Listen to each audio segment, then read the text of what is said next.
Bonjour à toutes et tous. Le 18 février, la nouvelle carte scolaire a été annoncée pour la rentrée 2025-2026 sur notre département et elle tombe comme un couperet sur nos écoles de campagne avec des fermetures à nouveau cette année.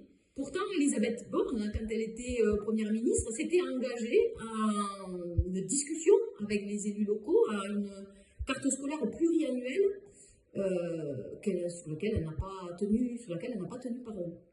Donc, les promesses n'engagent que celles et ceux qui les croient, et on se retrouve avec une carte scolaire pour la rentrée 2025 annoncée de façon brutale aux parents, aux enseignants, aux élus locaux, sans aucune concertation. Donc tout cela conduit nos élus, les parents, les enseignants à se mobiliser devant les classes avec des pancartes sur lesquelles on peut lire mais pourquoi notre école, pourquoi nous sommes comme des moutons, arrêtez de nous compter.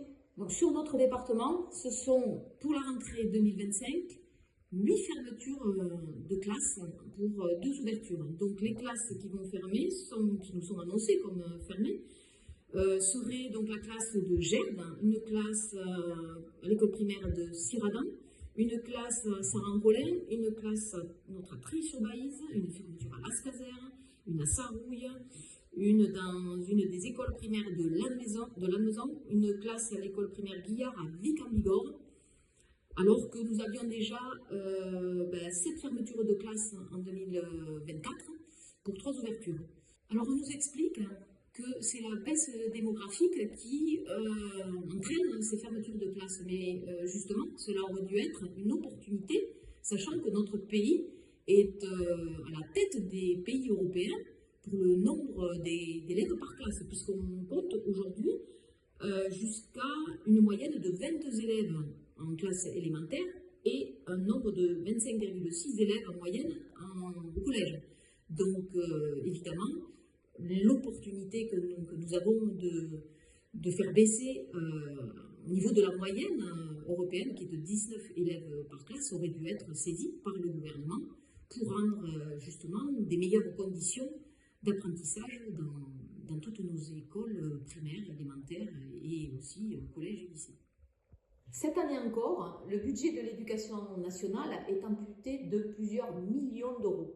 C'est chaque année, depuis 30 ans, des écoles qui ferment dans ce pays. C'est inadmissible.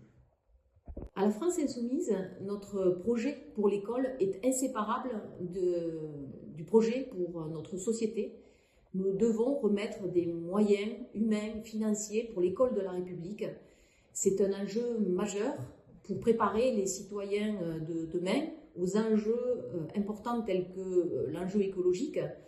Et donc ça passe bien évidemment par rendre le métier attractif pour les enseignants, pour tout le personnel d'ailleurs de l'éducation nationale, et je pense notamment aux petites écoles, à la maternelle, avec une revalorisation des ATSEM qui ont aujourd'hui des responsabilités importantes dans nos écoles.